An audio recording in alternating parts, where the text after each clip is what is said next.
All right, good morning, everybody. I need to do one technical thing.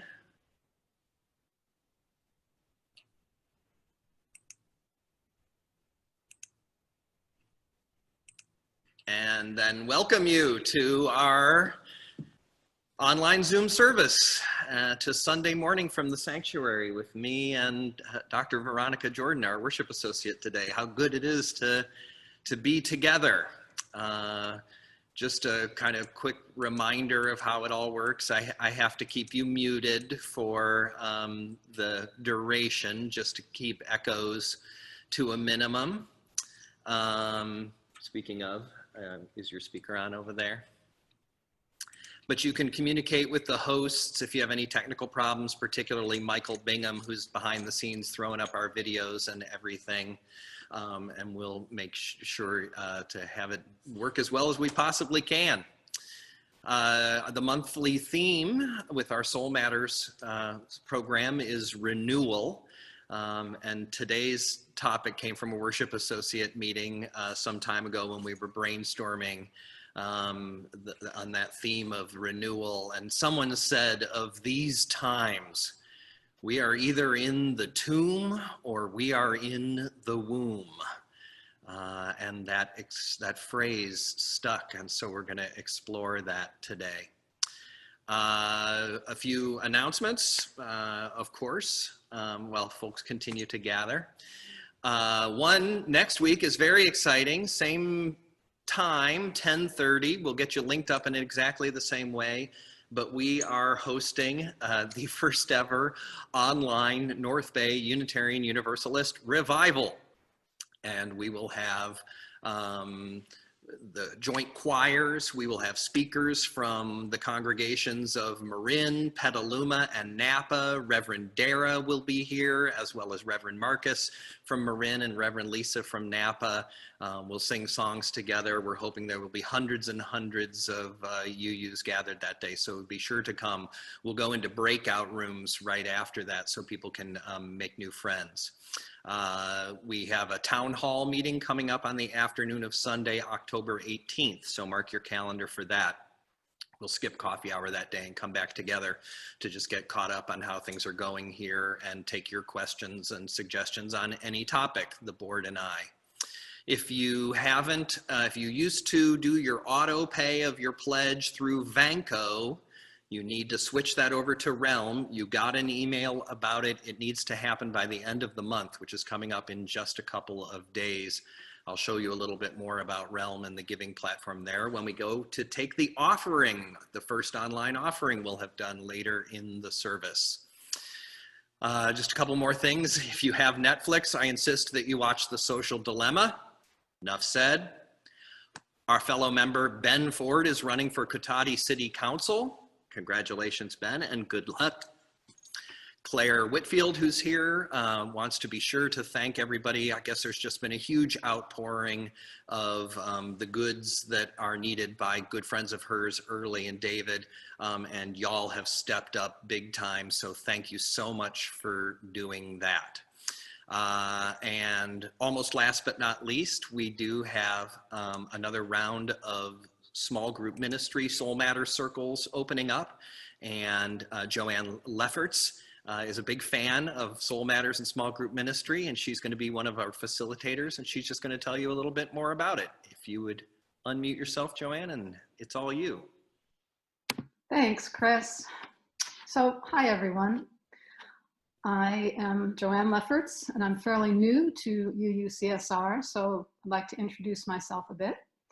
I started attending services here about 1.5 years ago, and I knew right away I had found the spiritual home I'd been longing for.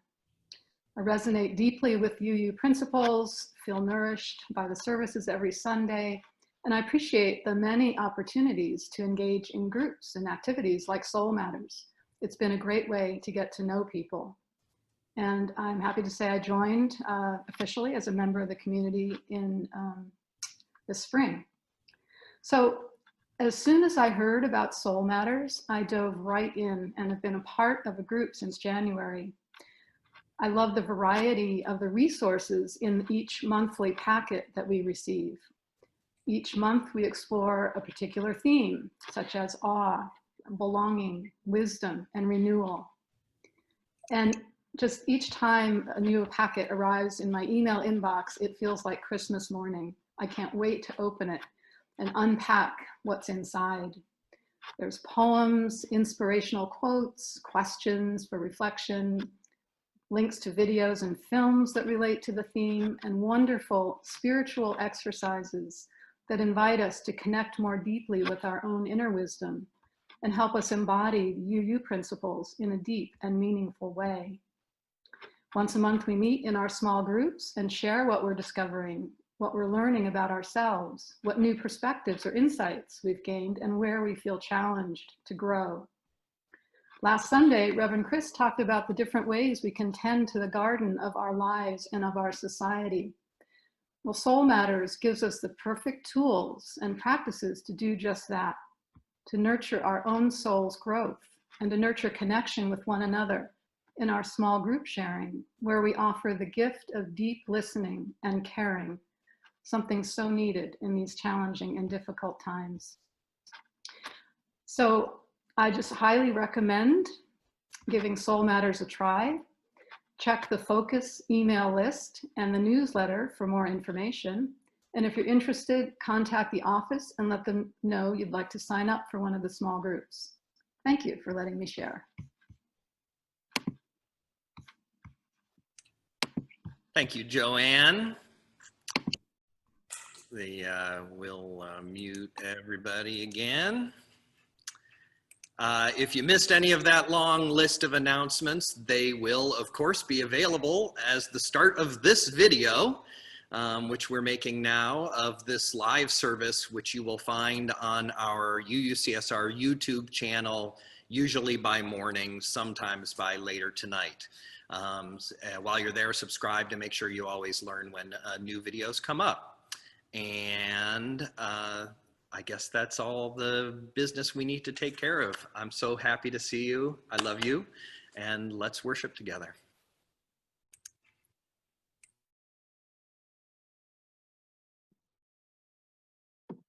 Good morning. Our chalice will be lit this morning by Reverend Chris. And we are going to do a responsive reading together, which if you have your hymnal is number 445. But Rev Chris is gonna get that up on the screen for us. I am going to read for you the regular print, and I would like for us to read together the italic. Ready? You want to light the chalice, Rev Chris? I'll do it. Okay. All right. The womb of stars embraces us. Remnants of their fiery furnaces pulse through our veins. We are of the stars, the dust of the explosions cast across space. We are of the earth. We breathe and live in the breath of ancient plants and beasts. Their cells nourish the soil. We build our communities on their harvest of gifts. Our fingers trace the curves carved in clay and stone by forebears unknown to us. We are a part of the great circle of humanity, gathered around the fire, the hearth, the altar. We gather anew this day to celebrate our common heritage. May we recall in gratitude all that has given us birth.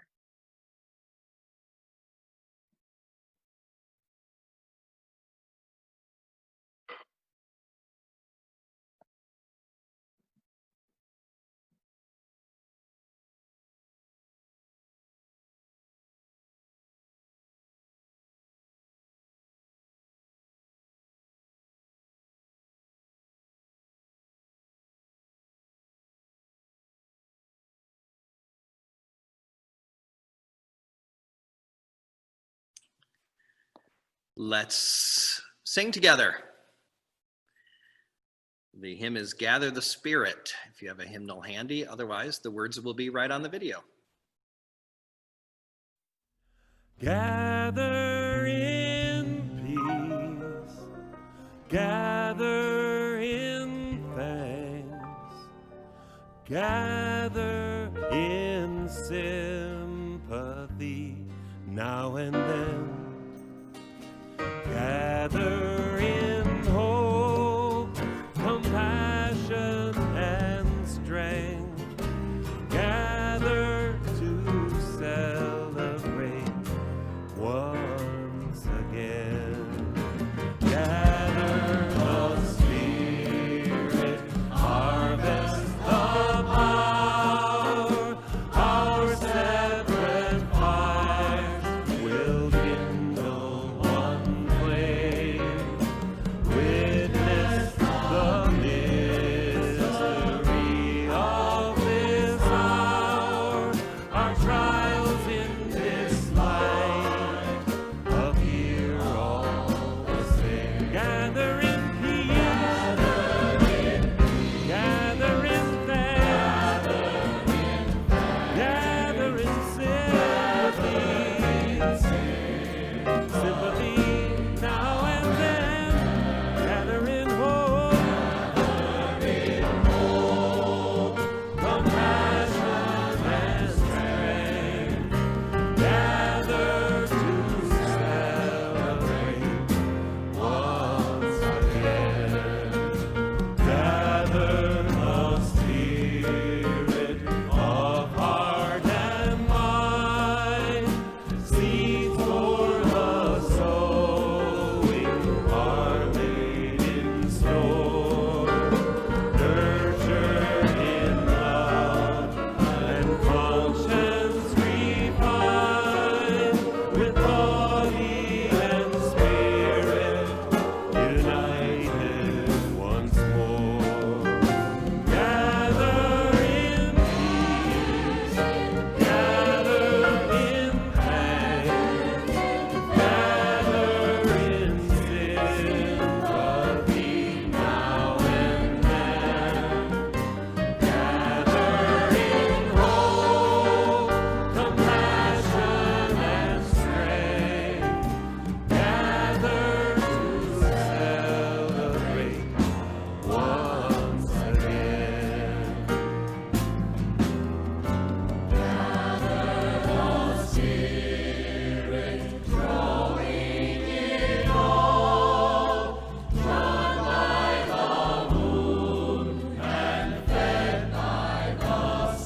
Winter to spring,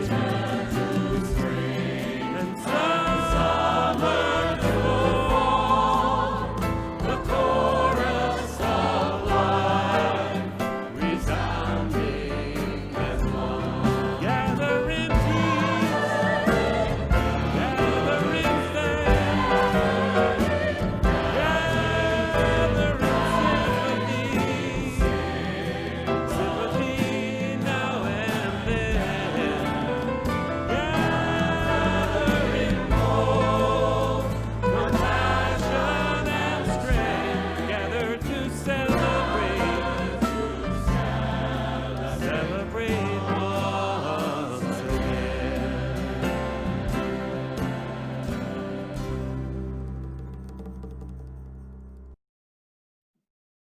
Our opening words this morning come from our patron saint of UUCSR, Mary Oliver.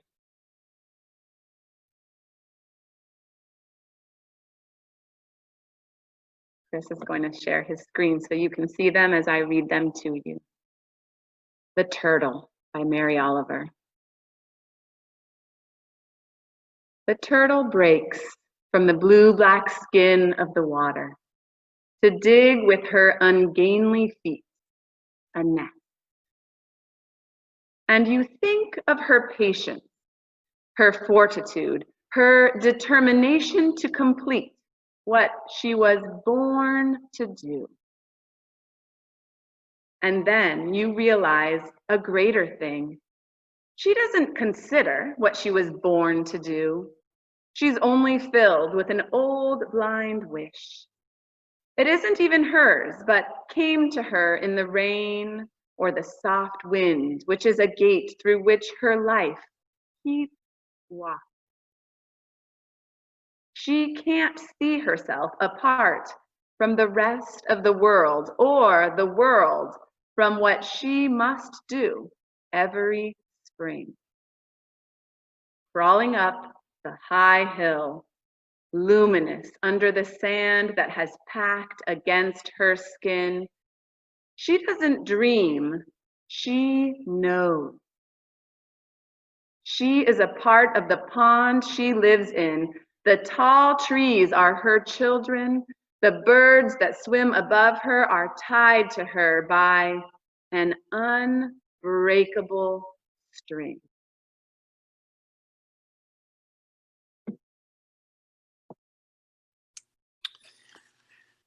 And now, as we prepare for the time for all ages, we're going to sing our principal song. And many people have asked, oh, isn't there any way that we can unmute and all sing together on Zoom? We're going to answer that question right now. Yeah, this is why you can't. One, each person is worthwhile. Two, be kind in all you do. Three, let's help each other grow. Four, keep searching for the truth. Five, each person has a say. Six, work for a peaceful world. Seven, the way that will bring us back to you. Me. And photo 2. A choir of.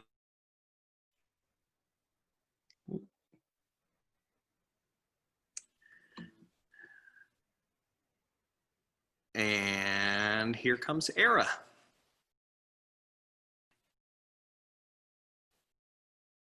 While we're waiting for Era, I can hear the children stomping down the chancel right now. Good morning, everyone. It's so wonderful to be here with you again. This morning we had a wonderful time in RE, a little bit related to our womb and the tomb and the idea of rebirth. Children who are fresh from the womb get to celebrate their differences. And it's always so beautiful and fascinating to see how with each generation we grow and change. And in that cycle of death and rebirth, there is just so much love and knowledge that is shared, but then also just had. And so today we read this story called Anti-Racist Baby by Ibram X. Kendi. It's a really wonderful story that shows how new ideas, thoughts that have taken us perhaps years, generations to come to, are so easily adopted and come in through a new generation. So I will be sharing my screen here and we'll be reading the story live. This is Anti-Racist Baby by Ibram X. Kendi, illustrations by Ashley Lukashevsky.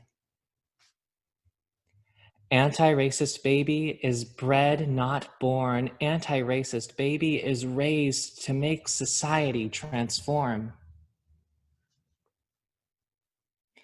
Babies are taught to be racist or anti-racist.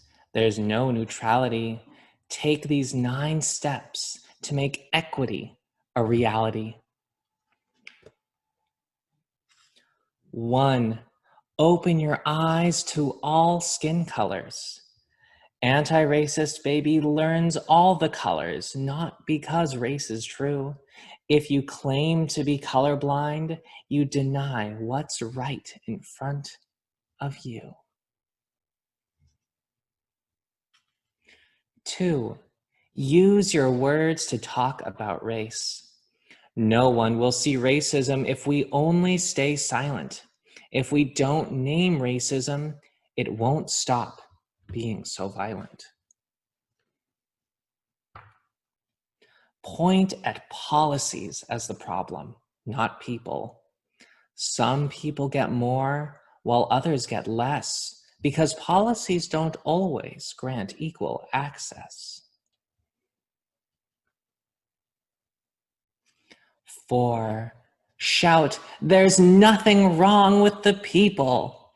Even though all races are not treated the same, we are all human. Anti-racist baby can proclaim. 5, celebrate all our differences. Anti-racist baby doesn't see certain groups as better or worse. Anti-racist baby loves a world that's truly diverse. 6, knock down the stack of cultural blocks. Anti-racist baby appreciates how groups speak, dance, and create as they choose. Anti-racist baby welcomes all groups voicing their unique views. 7, confess when being racist. Nothing disrupts racism more than when we confess the racist ideas that we sometimes express.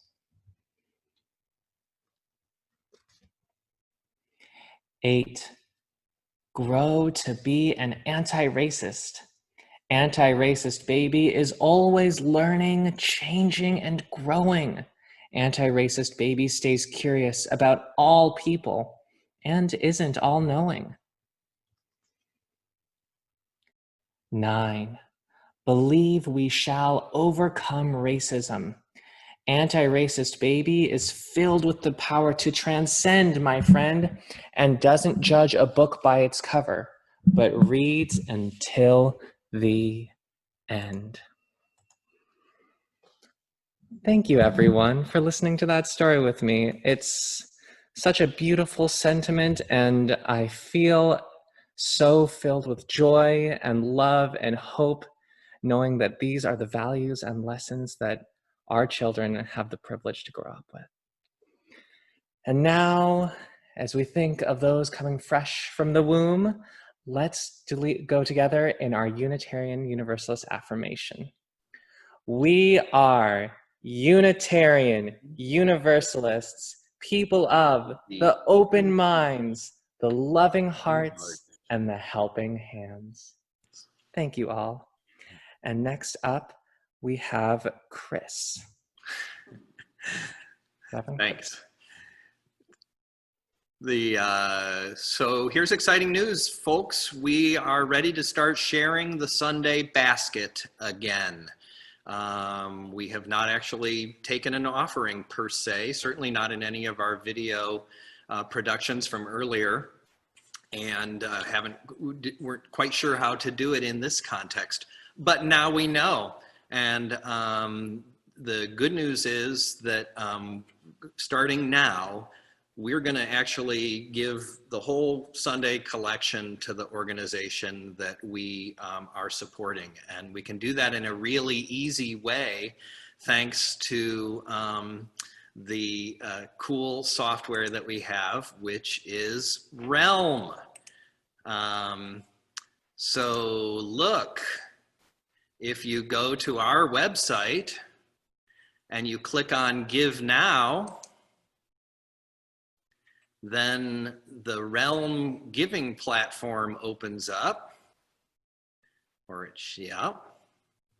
Now I already signed in a little bit earlier. If you haven't created your profile, you won't be able to do this, nor share your picture for our upcoming directory and so forth. So here's added inspiration to find that email that says Realm in it and complete your profile. And look, I want to give, let's say, $20 to share the basket with organizations. And today the recipient is the Undocu Fund, which I'll tell you more about in 2 seconds. You could put that in the memo if you wanted to. And gosh, as long as I'm here, maybe I'll just make a random donation to UUCSR also of $20. And I just want to give once, and I want to give today.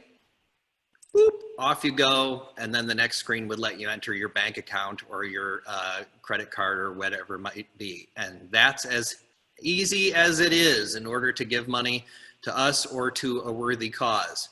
And the cause today is a most worthy cause, which is the UndocuFund. I'm hoping you can see this screen now.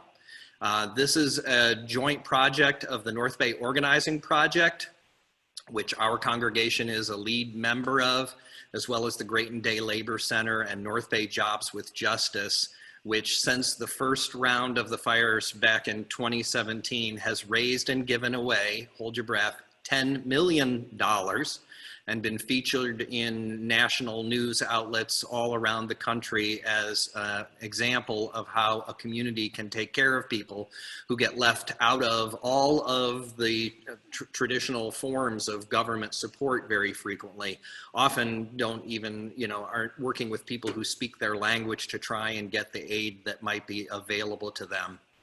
It's an extraordinary program, and I urge you to support it as generously as you are able. And that's the morning offering. So thank you, and let's move toward our more contemplative time by hearing this week's milestones. Hi, I'm Bruce Hope, one of your lay chaplains. Milestones are where we share our joys and sorrows with the congregation. You're invited to light a candle to remember those you are holding near to your hearts. These are the milestones for this week. Paul and Veronica share our firstborn, Dylan Jordan Pauling, here at UU Santa Rosa, lovingly referred to as Big Dylan, turns the big 1-0 on Monday the 28th. Double digits. We're excited to celebrate him this week. Patrick Gabriel is working again in Massage Envy in Sausalito. Shirley Rank is out of the hospital and left this week on her long-delayed move to Michigan to live with her daughter. We will miss her. Judy and Greg Irvis ask for blessings and safety for their big-hearted nephew, Chris, who entered the U.S. Army this week to become a medic. Carol Kramer says, prayers, healing thoughts, any moment of hope are welcomed. Our son-in-law, Justin, is currently in surgery for spinal injury from a bicycling accident. Any good energies for his swift healing are gratefully accepted. Karen Lillard's family will gather on Sunday to place her ashes in our memorial garden. May she rest in peace. If you have something to share with all or a private concern to talk over with a lay chaplain, please contact us at laychaplains@uusantarosa.org. We give thanks for the sharing of these milestones, for how they remind us of our shared humanity and our common fate, and inspire our compassion and care. May all our joys be magnified as we delight together in the good news. May all our sorrows be eased as we carry them together in community. May you who are searching for courage, comfort, faith, and hope find what you seek. May all people grow in wisdom, compassion, and love, that the whole world might live with justice and in peace. Be well, be strong. I want to do our pastoral prayer in two parts, if I may, actually. And for the first one, I want us to hold Justin, Carol, and John's son-in-law in our hearts and our minds. If you know Justin, you can picture him. He would often accompany Anna, who's a member of the library crew, and help her put away the books and everything. It was a bad bike accident. He's had multiple surgeries. He's still intubated. And if you're open to this kind of thing, I would just ask you, say the name Justin and hold that image in mind. I see him at the wedding ceremony I conducted for him and Anna, and holding his tall blonde self in my sight and bathing him in white healing light, in bright, clear light, in light that is all the colors of the rainbow, just radiant, healing goodness, and asking for great care from the doctors and nurses, and that his body's healing power may grow and that he would be well soon. And while we're bathing people in radiant rainbow light, let's hold in mind all of the other folks we might know and love who are struggling with illnesses. I lift up Deb Mason, still trying to purge her body of that cancer, and others who are struggling. And let's just pour it out from our hearts.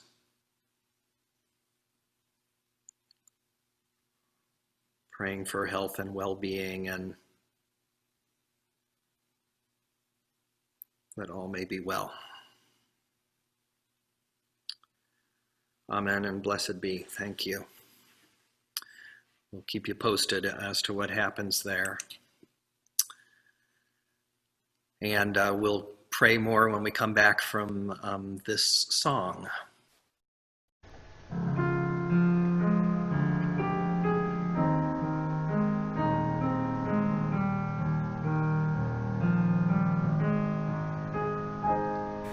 Soft as the voice of an angel, breathing a lesson unheard. Hope with a gentle persuasion whispers her comforting word. Wait till the darkness is over. Wait till the tempest is done. Hope for the sunshine tomorrow, after the shower is gone.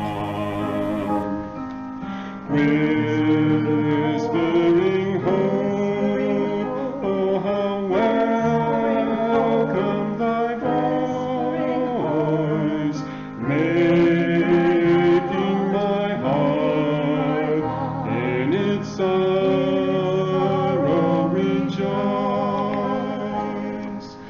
If in the dusk of the twilight dim be the region afar, will not the deepening darkness brighten that glimmering star? Then when the mid is upon us, why should the heart sing away? When the dark midnight is over, watch for the breaking of day. Whispering hope, oh how welcome thy voice, making my heart in its sorrow rejoice.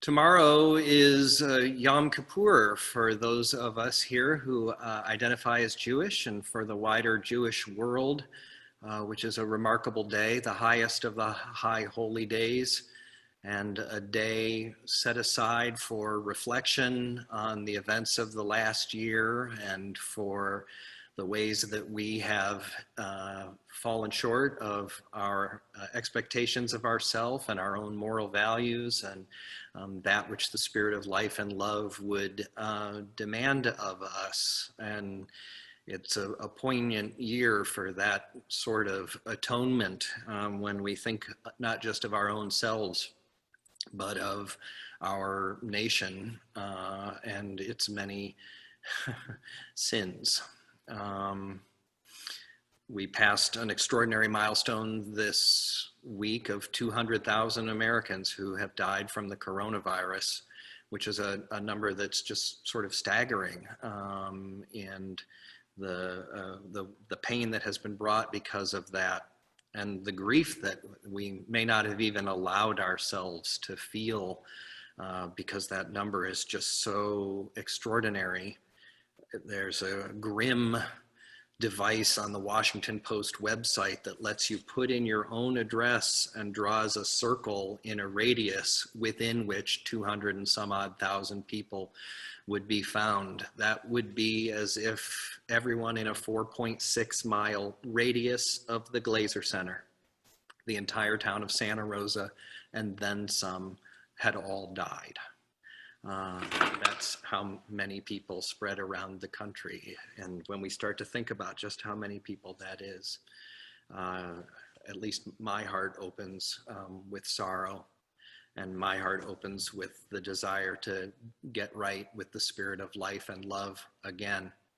So we're going to read a responsive reading from our hymnal that's in the High Holy Days section, and that will lead us into our time of meditation, which will be in silence together.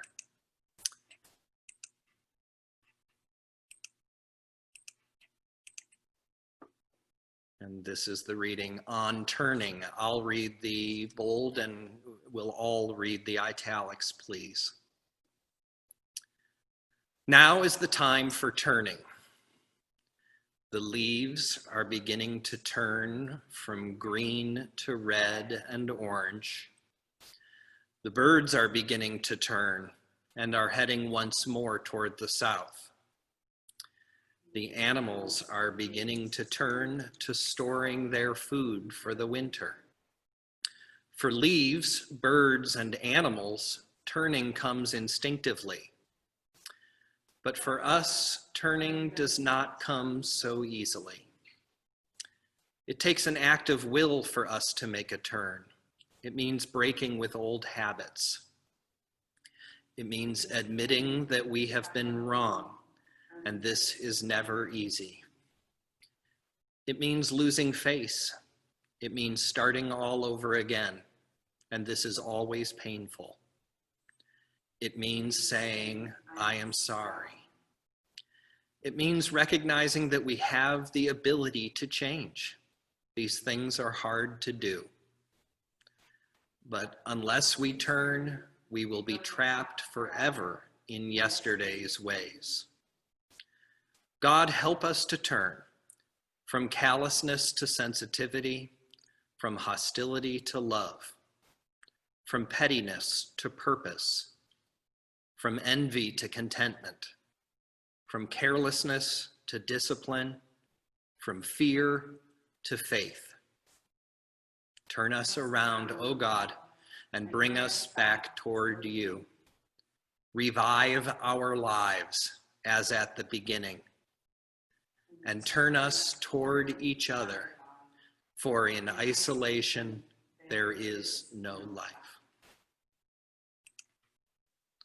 Let us reflect on these things quietly.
September 28th is my firstborn's 10th birthday, the 10th anniversary of his birth.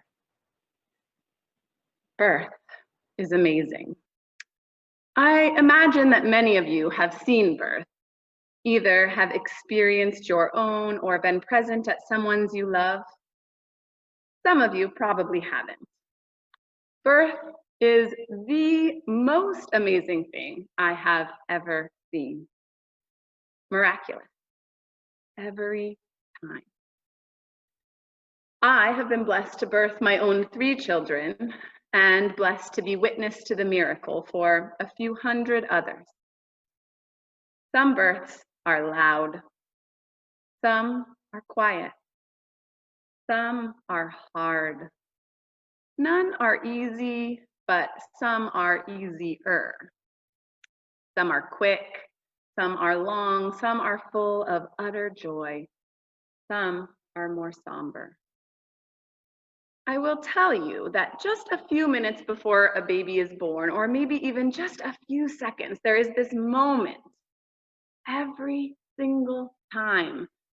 This moment when I think to myself, this isn't possible. This isn't real. This is not going to happen. Even though I very well know it is possible, it is real, and it is going to happen. The head, the actual head of a new human being, a person that will one day ride a bike, play the piano, write an essay, is emerging, and I am witnessing it. And often it is this very moment when the woman, the mom, says, I cannot do this. And I or someone else in the room says, yes, you can. You are. And it does happen. Every time it happens. Birth is surprising. I delivered a neighbor's placenta a few years ago. Yes, a placenta of my neighbor's. Home birth was not their plan, but birth definitely doesn't always go as planned. By the time I arrived, my neighbor, the amazing and strong and shocked mother, was sitting on her bathroom floor, clutching her healthy baby girl. Her toddler was sound asleep in the next room. After I tended to that beautiful placenta, I tucked the mom into her bed with a homemade ice pack and an ibuprofen and her perfect newborn baby, and told her to call her doctor in the morning. I went home and cried with joy. Birth is hard. When I was pregnant with my second son, Jonah, I went post-date. That is, I went way past my due date. For both psychological and physical reasons, I really needed to have him be born. I spent those last few weeks doing everything possible to make that happen. Acupuncture, acupressure, herbs, tinctures, strange positions, weird foods, walking and walking and walking, willing him to be born. I even had all my girlfriends strip my membranes, a definite benefit of having a lot of doctor friends. And finally, late on a Wednesday night, while watching Downton Abbey with my best friend and my husband, I had a real contraction. I got up, walked into the bathroom, and had a second one. After that second contraction, I turned to my husband, Paul, and I said, no, no, no, no, I don't want this. I don't want to do this. He looked at me and smiled. He said, honey, all you have been talking about for 3 weeks, heck, for 3 years, is wanting this. He was right. I wanted it. I wanted it so badly. I just didn't remember how hard it was going to be. Birth is life. Life his birth. So miraculous, so surprising, so hard, so uncertain, so inevitable, so painful, so joyful. So much.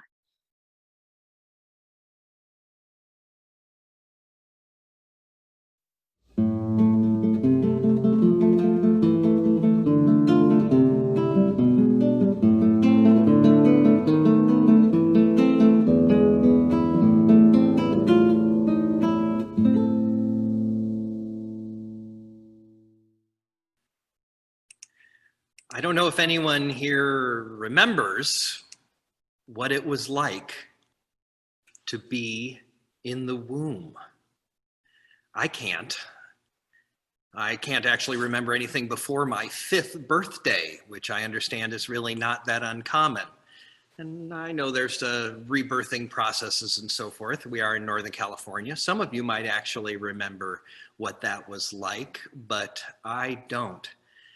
But I can imagine, and I want us to imagine that together for a moment. It's part of our story. It's part of our being.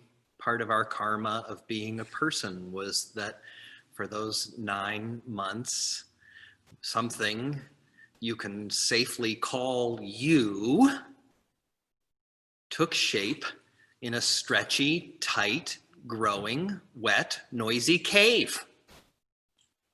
Dark, sloshing, murmurs, heartbeats, boom, boom, boom, boom. Nothing to do, nowhere to go, nothing to yet figure out what that must have been like.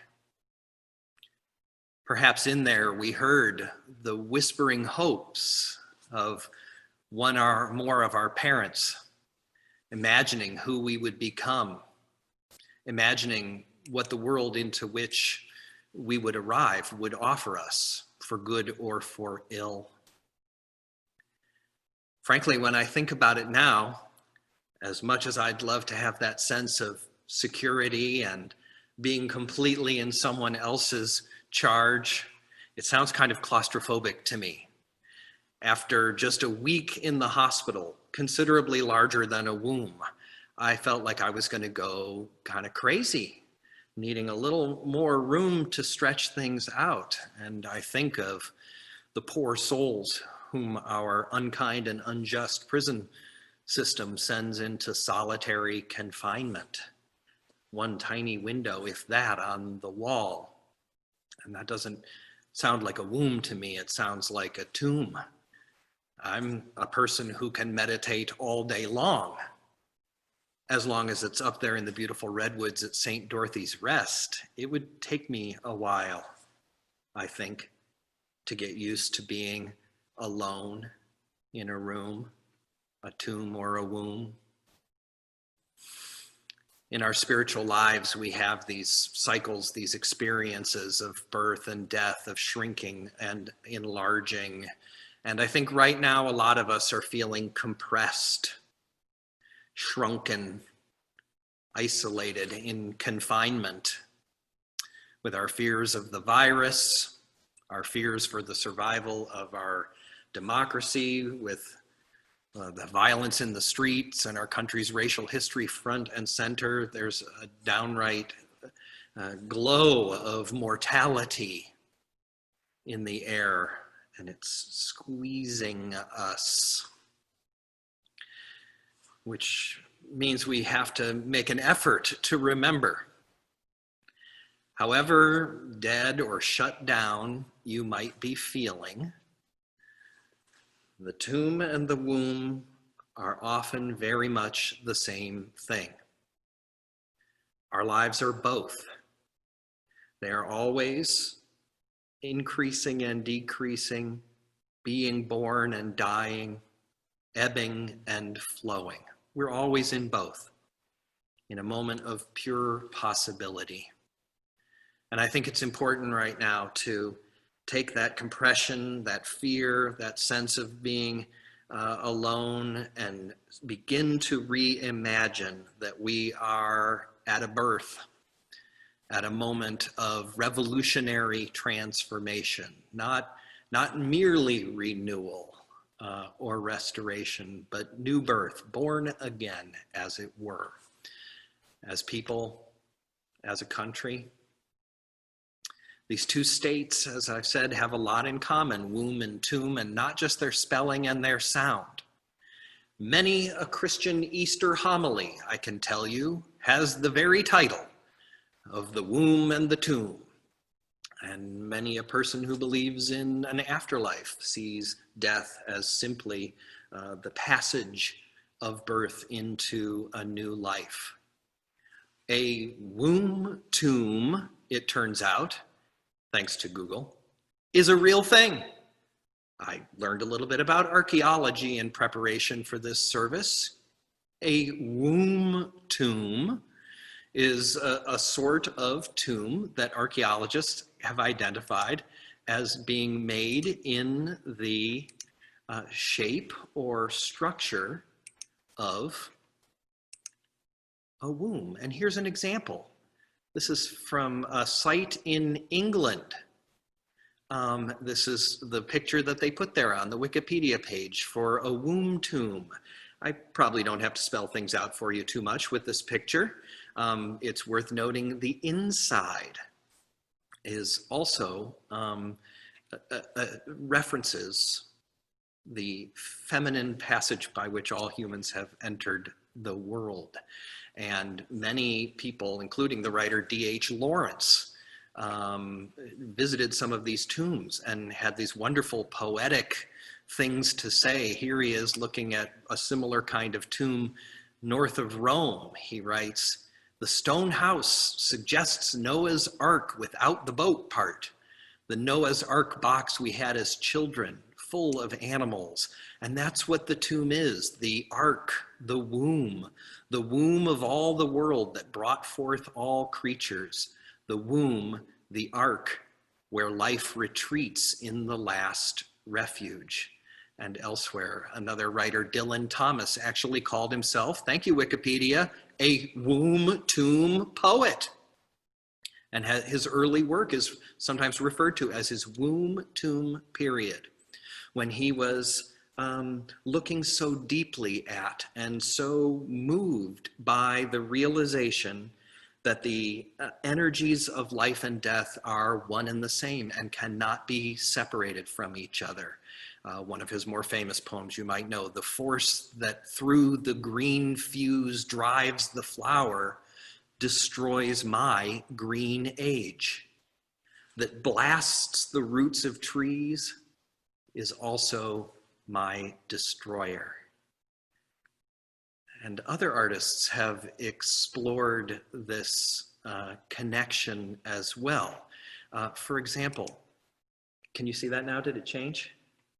Here's a remarkable sculpture called Womb Tomb, also from England. These things weigh like 16 tons apiece.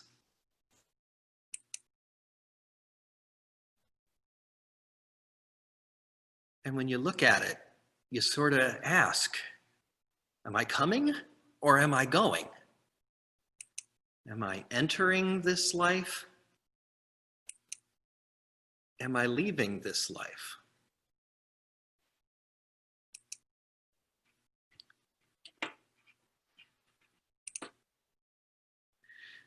That question of am I coming or going reminds me of a chant that we do in our Zen group every week. A line, "Going and coming, we are never astray."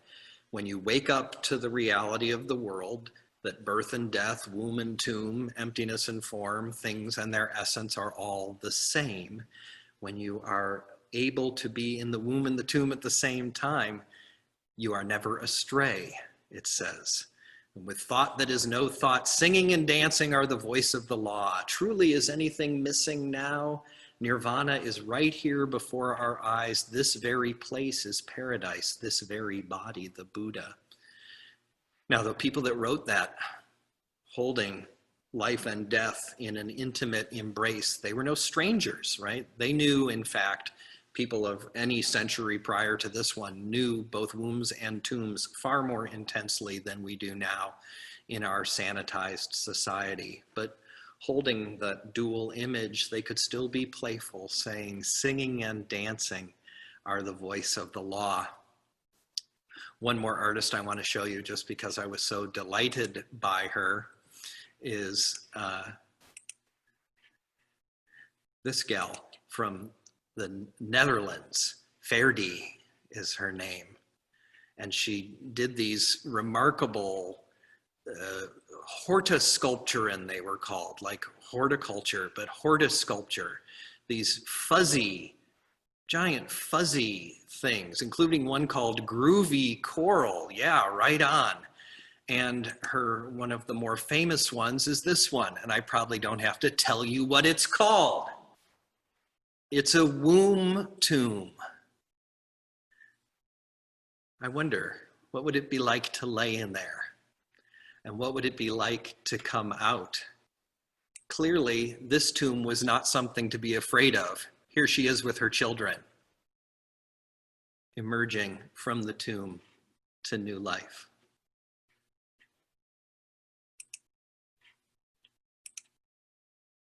I'm showing you all of these things and asking you to hold these words and these ideas together just to remind you of what you already know. That what we are going through right now is not the end of the world. That something new is already waiting to be born and cannot be stopped. Labor has started. It's coming. The birthing of things is what the sacred power does. The Tao Te Ching teaches us this. The Bible teaches us this. Our own experience teaches us this. Listen, no matter how bad the news is, if Trump gets reelected, if the American democratic experiment fails in its current form, do you think we're going to give up here? Are we going to roll over and die, say, well, the tomb it is, I guess we'll stop doing services. We're going to stop teaching our children. We're going to stop making music. We're going to stop making love. Is that going to happen? The answer is hell's no. We're going to say, all right, tomb, thou art a womb, and look to what comes next. We have to proclaim again and again, this is not the end of the world. This is the beginning of the world. That's actually the spirit, I think, of Yom Kippur, a chance to forgive ourselves and each other, accept what has happened, and start all over again. And we owe that spirit, we owe the cultivation of that spirit to the children in our lives most of all. Those of this congregation, our own, for any and every little anti-racist baby that's being born today, right now. You can't go too far into the tomb for their sake, right? They've got birthday parties to go to. So we are not in a tomb, we are in a womb. I suggest what we see around us right now is not Uncle Sam, skinny and decrepit and gasping for air with cancer running through his body. What we are seeing around us right now is Lady Liberty, 2 weeks overdue and ready to burst. And that the cries from Portland and Louisville and all around the country are actually the cries of labor. I know it feels like a tomb sometime. We're in there, slosh, slosh, slosh, and we only hear the whisperings of hope, but we are not going to be quiet for long. We are going to cry out. And like that turtle, with fortitude and determination, without thought of self, tied together by an unbreakable string, breathing and living in the breath of ancient plants and beasts, we will give birth to new life, new possibilities, and a new world. Not only a whispering hope, but a shouting hope.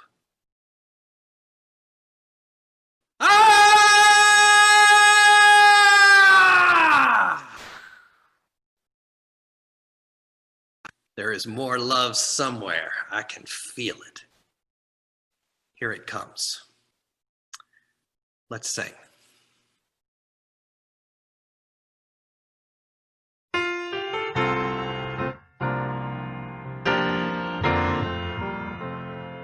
There is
closing word today will be a unison reading. We are going to read together. So let's lift up our voices together.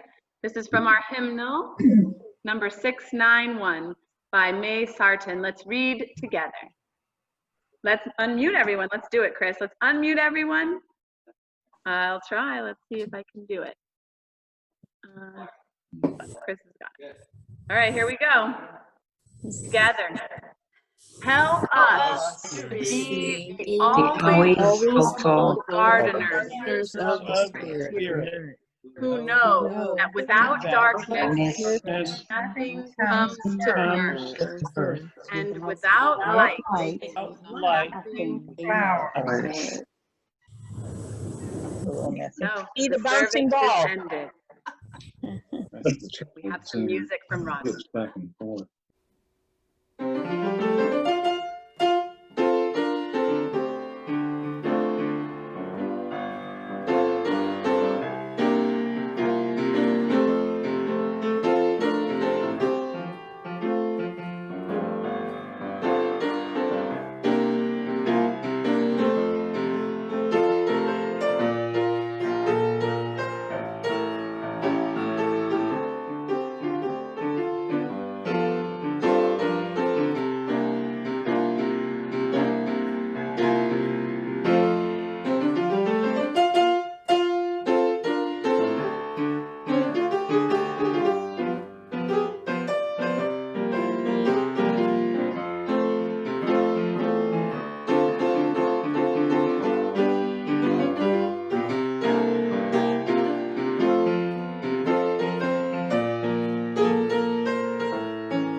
Yay! Good. Oh, yeah. Thank you, Roger. Thank you, Roger. Thank you, Roger. Thanks, Roger. It's wonderful. Wonderful. Thank you, Thank you, Roger. Thank you, everybody. Roger. Roger. Hi, Michelle. Hi. Who said that? Pat. Oh, hi. Hi. Do the If anyone Queen's else way. wants to let rip some labor cries, feel free.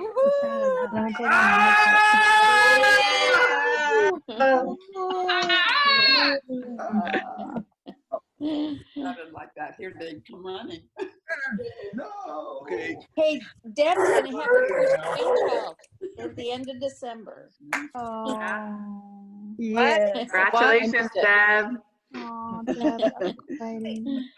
I missed what you said, Michelle. Deborah's gonna have her first grandchild at the end of December. I should say her daughter's gonna have. Yay, babies. We need a bouncing ball for the music Yes. and the readings.